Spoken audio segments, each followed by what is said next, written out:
5, 4, 3, 2, 1. Começa agora a aula mais divertida do mundo. E quem pediu a música de hoje foi o meu querido Breno Mareta. Tá aí, Breno, a música que você pediu e muito obrigado pela sua participação.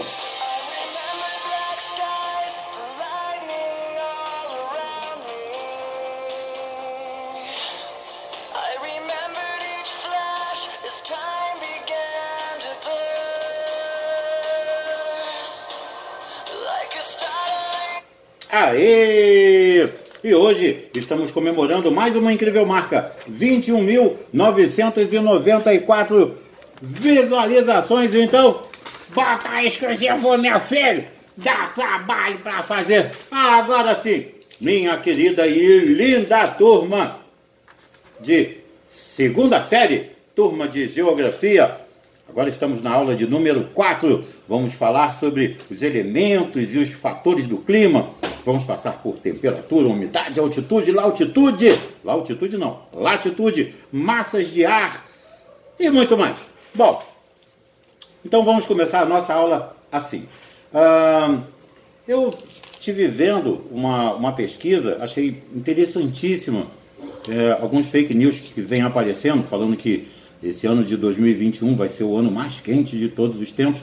Eu andei procurando e não achei nada disso. Eu achei uma pesquisa que fala que no ano de 2016, sim, esse ano foi o mais quente da história, pelo menos desde que as medições foram realizadas sistematicamente, superando o ano de 2015, que estava sendo aí até então o mais quente. Bom, é verdade que em 2016 houve a forte influência do El Niño, que aquece as águas do Pacífico tropical e provoca uma verdadeira desordem, uma desordem generalizada. Porém, segundo alguns cientistas, a constante emissão de gases que provocam o chamado efeito estufa continua sendo o principal motivo desse aquecimento crescente.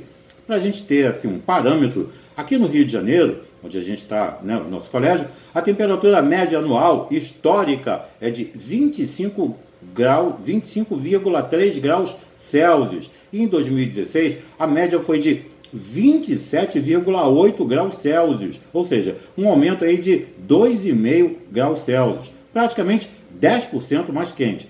Aparentemente, o aquecimento global veio para ficar, pelo menos até o homem, espécie dominante e maior poluidora do planeta, resolver mudar suas práticas. Um bom começo é estudar climatologia e aprender os seus fatores e impactos. Então, é hora de separar os meninos dos homens. Chegou o momento decisivo, onde vamos falar sobre elementos e fatores do clima. Bom, o clima, ele corresponde ao comportamento da atmosfera ao longo do ano, em determinado ponto da superfície terrestre. Os fenômenos meteorológicos ocorridos em um instante ou em um dia são relativos ao tempo atmosférico. Portanto, se dizemos que hoje o dia está quente e úmido, estamos nos referindo ao tempo, ao comportamento da atmosfera nesse dia. Por outro lado, se dizemos que na Amazônia o tempo é quente e úmido o ano inteiro, aí nós estamos nos referindo ao clima da região, ao comportamento da atmosfera ao longo do ano. Legal? Então, a gente pode definir a atmosfera como uma camada fina de gases, sem cheiro, sem cor e sem gosto, que está presa à Terra pela força da gravidade. A atmosfera, ela compreende uma mistura de gases, dentre os quais podemos encontrar com mais facilidade o nitrogênio, o oxigênio, o ozônio, o vapor d'água. A atmosfera, nas suas diferentes camadas, ela exerce um importante papel na regulação térmica da Terra e, consequentemente, no clima. Por exemplo, o conteúdo de vapor d'água da atmosfera, ele está estreitamente ligado com a temperatura do ar e com a disponibilidade de água na superfície terrestre. Já o ozônio, que está concentrado entre as altitudes de 15 e 35 quilômetros da atmosfera, filtrando os raios UV. caso os ultravioletas, né? Capazes aí de alterar as moléculas de animais e vegetais.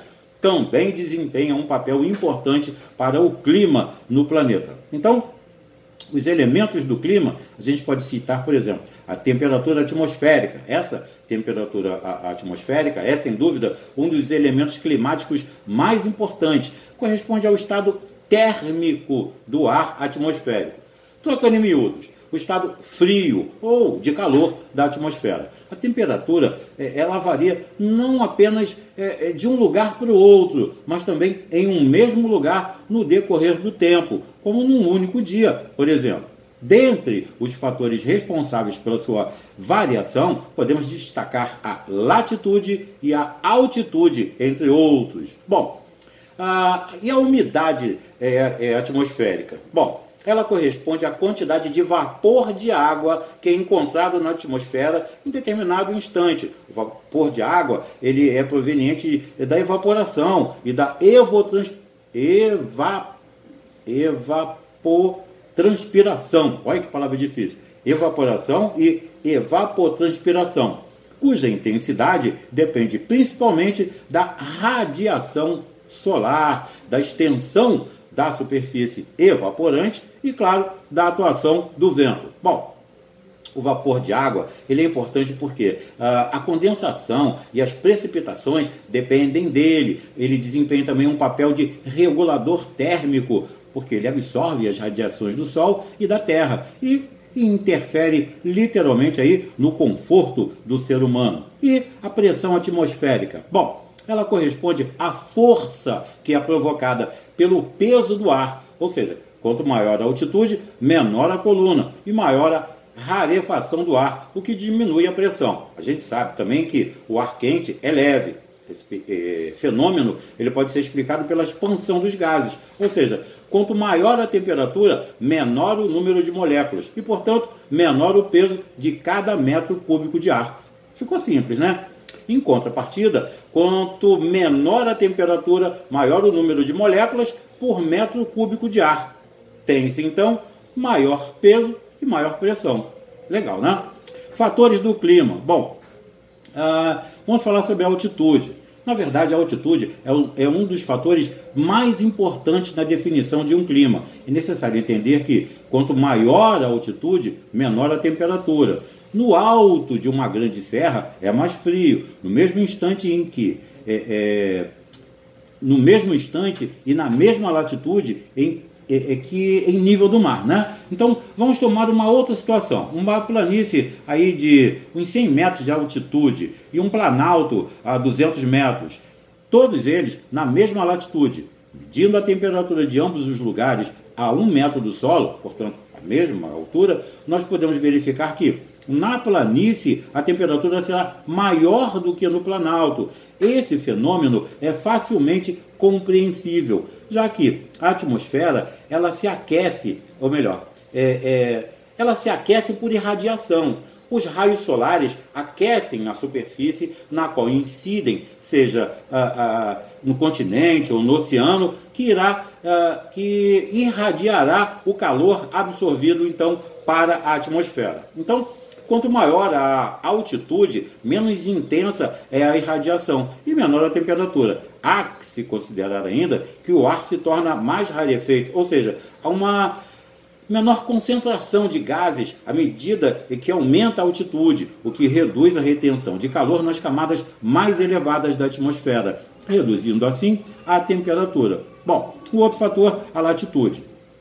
Quanto maior a latitude, ou seja, quanto mais nos afastamos do Equador, menores são as médias térmicas anuais. Os raios solares, eles atingem a superfície terrestre de forma desigual, em virtude da forma esférica da Terra.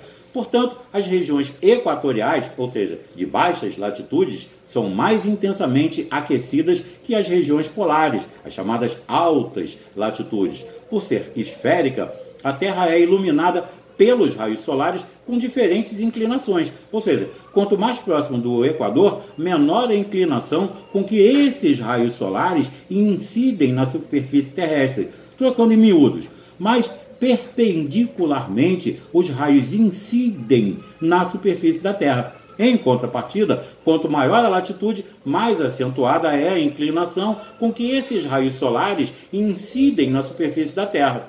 Quanto maior a inclinação, maior é a área aquecida e, portanto, menor é a temperatura. Assim ficou fácil, né?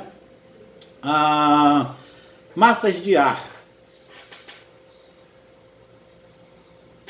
Massas de ar, ainda tem um tempinho. Bom, elas são porções da atmosfera que apresentam características particulares de temperatura, isso mesmo, além de umidade e pressão. Em consequência, elas podem ser quentes ou frias, úmidas ou secas.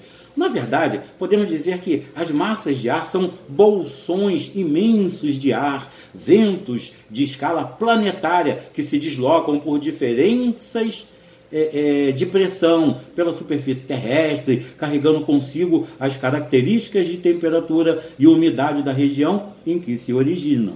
À medida que se deslocam, vão se descaracterizando pela influência de outras massas de ar com as quais eles vão se encontrando. As massas de ar, em face de sua formação e propriedades, elas apresentam diferentes características, o que permite classificá-las em 3 tipos diferentes: massas equatoriais, tropicais e polares. As equatoriais, elas se originam nas regiões de baixa latitude, ou seja, próximas à linha do Equador, conforme eu falei. Em razão disso, apresentam temperaturas mais elevadas. Elas se dividem em equatoriais oceânicas, no caso mais úmidas pela influência dos oceanos, e equatoriais continentais, que são mais quentes e um pouco menos úmidas. E aí tem, além das massas equatoriais, tem a massa tropical, conforme eu falei, e as polares. As tropicais, elas se originam em latitudes intermediárias, ou seja, entre a linha do Equador e os polos, caracterizam-se pela baixa pressão e pelas elevadas temperaturas. E as massas polares, o nome já diz, elas se originam nas regiões de altas latitudes, que estão ali próximas aos polos. Elas possuem uma massa menor do que as outras. As massas polares continentais são mais frias e secas, e as massas polares oceânicas são mais úmidas e menos frias. Ainda das massas de ar, elas são porções da atmosférica que apresentam características particulares de temperatura. E então, vamos deixar para a próxima aula, o que a gente vai passar sobre a continentabilidade e a maritimidade. Legal? Então, não se esquecendo que nós não estamos em férias, nós estamos em quarentena. Eu peço que tenham muito amor, muito carinho, muita paciência com todos que estão ao seu redor. Fiquem bem e até a próxima.